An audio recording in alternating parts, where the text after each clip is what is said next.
আসছি। হ্যাঁ মা বলুন, কে ছিল ফোনে আর আমার নামে কি বলছিল? মিত্রবাবুর বউ ফোন করেছিল, ওনার মেয়েকে তোমাকে দিয়ে প্রাইভেট পড়ানোর কথা বলছিল। বাহ, এটা তো খুব ভালো কথা।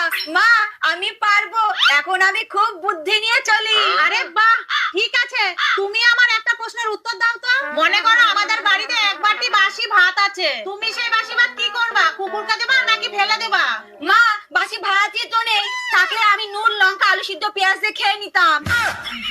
আরে মনে করো আছে, আর তুমি সেটা খাবা না, তাহলে কি করবা? মা আমি ফেলবো না, কারণ খাবার নষ্ট করতে নেই। বাহ, বুদ্ধি তাহলে হয়েছে।